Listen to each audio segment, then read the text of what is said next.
আমার কলজার বাচ্চারা, আমি তোমাদেরকে একটা সুখবর দিই।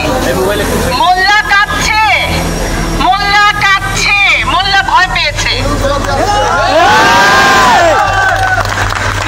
মোল্লার পায়ের তলায় মাটি নাই। টাকা দিয়ে মৃত্যুর ঘটনা ধামাচাপা দেওয়ার চেষ্টা করেছে হাসপাতাল কর্তৃপক্ষ। হাসপাতালের সামনে আন্দোলনরত শিক্ষার্থীদের জমায়েতে কবি নজরুল ও সোহরাওয়ার্দী কলেজের শিক্ষার্থীরা হামলা চালালে বাধে সংঘর্ষ। এ সময় আহত হন বেশ কয়েকজন। ছাত্র ভাই যখন মারা যায় তখন তার বিচার দাবিতে আমরা শান্তিপূর্ণভাবে একটা দাবি রাখি। তখন শহীদ সোহরাওয়ার্দী কলেজ এবং কবি নজরুল কলেজের যারা ছিল তারা আমাদের ছাত্রদের উপর আক্রমণ চালায়।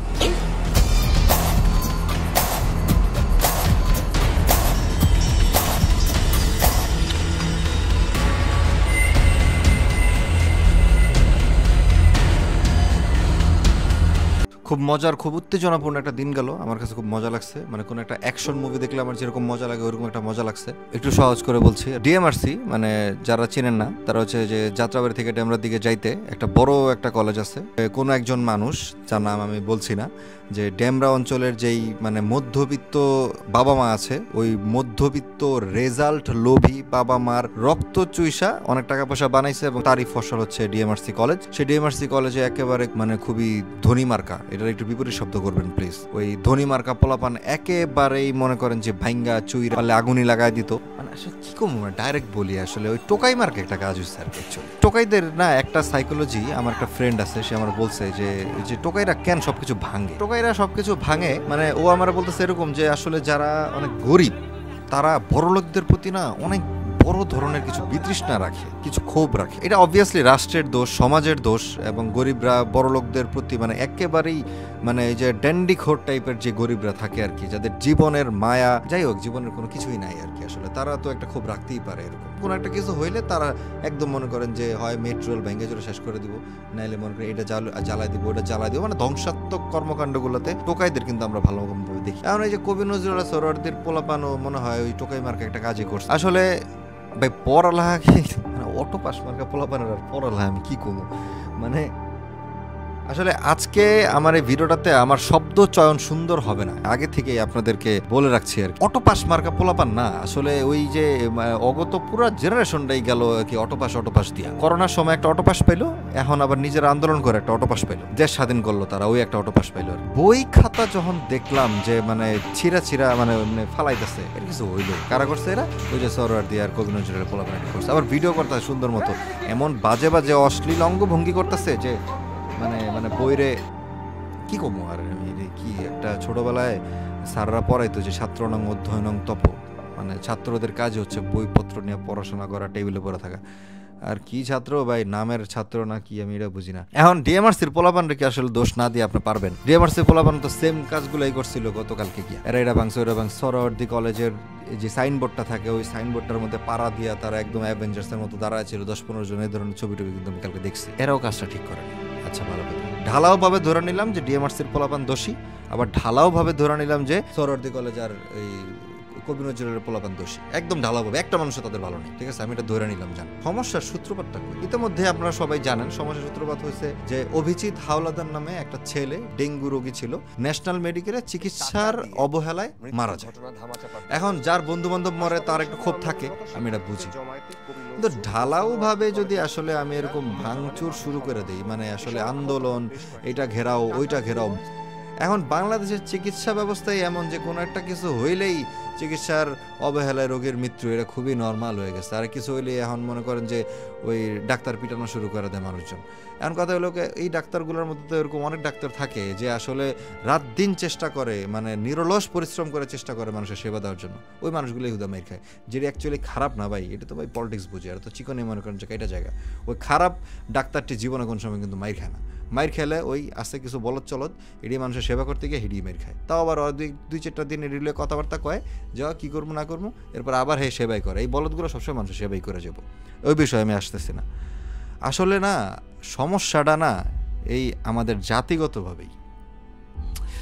নাইলে আমার বন্ধু মারা গেছে, আমি ক্ষোভ আছে আমার মনে, রাগ আছে আমার মনে, সেখানে আবার আমার উপরে আক্রমণ কেন করব?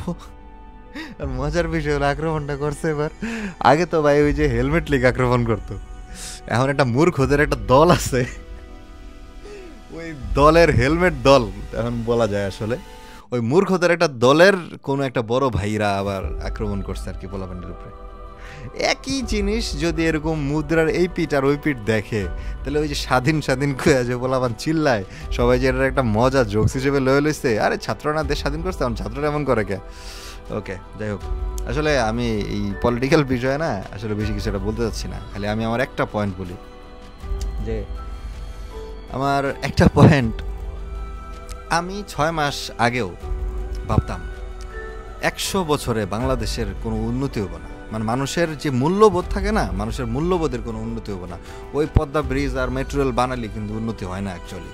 তো সামাজিকভাবে আমাদের কোনো উন্নতি হবে না 100 বছরে, আমাদের অনেক কিছুই চেঞ্জ করা লাগবে। এটা মনে হয় সিস্টেমের, এবং সিস্টেমের এত বড় চেঞ্জ যেটা 100 বছরে, আমার মনে ছিল যে 100 বছরের আগে সম্ভব না। ৩৬শে জুলাই কী কম, আমি অ্যাকচুয়ালি কিন্তু বিশ্বাস করিনি যে আমার জীবদ্দশায় শেখ হাসিনা যে আসলে ক্ষমতা ছাড়তে পারে, এটা আমি দেখবো, এটা আমি নিজেও বিশ্বাস করতাম না কখনো। তো এই জিনিসটা যে দেখছি, দেখার পরে না একটু আশা জন্মাইছে। আসলে আশাটা ওই সময় খুব ভালো জন্মাইছিল, এখন একটু আছে আশাটা যে হয়তোবা এইবার চেঞ্জ দেখব। এইবার চেঞ্জ না হইলে, মানে আমাদের পুরো সিস্টেমের, আমাদের মনুষ্যত্বের এবার হয়তোবা একটু চেঞ্জ দেখব। এবার চেঞ্জ না হইলে হয়তোবা আমার জীবদ্দশায়, ওই যে বলতাম যে আমার জীবদ্দশায় কখনো দেখবো না চেঞ্জ, সেটাই হবে। তো এই জন্য জাস্ট আর কয়েকটা মাস অপেক্ষা করছি, দেখি কোথাকার কোন সংস্কার, কোন জায়গায় কি হয় না হয়, একটু দেখতে থাকি। দেখতে দেখতে হয়তো বা 6 মাস পরে গিয়ে হয়তো বা আমি এরকম ক্যামেরার সামনে গিয়ে আবার বসবো। একটা ভিডিওতে তো বলছিলাম যে আমি একটু আশার বাণী দেখতেছি যে হয়তো একটু চেঞ্জ হবে, আমাদের মূল্যবোধের একটু চেঞ্জ আসবে, সিস্টেমে একটু চেঞ্জ আসবে। আমি আবার বলতেছি 100 বছর আগে আসবে না, এটা আবার বলে দেবো। তো দুইটা ব্যক্তি এই জায়গায় খুবই চমৎকার, ধন্যবাদ আমি দিব তাদেরকে। একজন হচ্ছে ওই আমাদের ওই যে প্রিন্সিপাল আপা, সে একটা ভাষণ দিছে, মানে এই তোমরা কারো কোনো ক্ষতি করবে না, এই করবে না, সে করবে না। আমার ছাত্রছাত্রীরা, আমার তোমরা কলেজে ক্লাসে ফিরে যাও, তোমরা শান্তিপূর্ণ সহবস্থান করো, প্রয়োজন তোমরা গেটের সামনে বসে থাকো আমাদের সিদ্ধান্তের আশায়, কিন্তু কারো গায়ে হাত দেবে না, আমরা শান্তি চাই। আবার ওই ভাষণের মধ্যে বলতেছে তোমাদের প্রতিনিধিদেরকে নিয়ে একটা গোপন বৈঠক করবো। তো গোপন বৈঠকে আপনি কি মিষ্টি বিলাইবেন? মহোদয়, তোমাদের স্টাফ কাউন্সিল, আমাদের স্টাফ কাউন্সিল এবং তোমাদের নির্বাচিত প্রতিনিধি, প্রতিটি দলের প্রতিনিধি, কারণ কলেজে অনেক দল আছে, এই দল বলবে যে আমাদেরকে নিল না, ওই দল বলবে আমাদেরকে দিল না, তা হবে না। তোমাদের নির্বাচিত 6 জন করে প্রতিনিধি তোমরা দিবে, তাদেরকে নিয়ে আমরা একটা গোপন বৈঠক করবো। বাবা, জিজ্ঞেস করিস না কোথায় সেই বৈঠক হবে। কি মানে একটা মজা লাগছে ভাই, ঠিক আছে, মজা লাগছে, সার্কাস্টিক ভাবে বলতেছি, মজা লাগছে আমার আসলে। আর যে সার্কাজম বুঝে না আমার ভিডিও দেখেন না। মালের যে ক্ষতিটা হয়েছে ডিএমআরসির উপরে দিয়ে, এটা নিয়ে আমার বিন্দু পরিমাণ কোনো খারাপ লাগে না, সত্যি কথা। আমি জানি এই টাকা একজন লোককে আমরা বানাইছে, যাই হোক ওনারে একলা তো পুরো দোষী দেওয়া লাভ নাই। রেজাল্ট লোভী মধ্যবিত্ত বাবা মারা তো অবশ্যই আছেনও। তো এই জন্য ওই যে মানে গ্লাস ভাঙছে না কি ভাঙছে, ভাঙ্গে চূড়া শেষ করা লাগছে, ওটা দেখে আমার এত খারাপ লাগে না। ভাঙছে মালের উপরে দিয়ে গেলে না ভাই এত কিছু যায় আসে না, হোক এটা সৎ পন্থায় আনছে না অসৎ পন্থায় আনছে, জানের উপরে দিয়ে গেলে কিন্তু ভাই অনেক কিছু আসে যায়। যেই মায়ের বুক শূন্য হয়, ওই মারে কিন্তু আপনি কোনো কিছু দিয়ে সান্ত্বনা দিতে পারবেন না, কোনো কিছু দিয়ে না।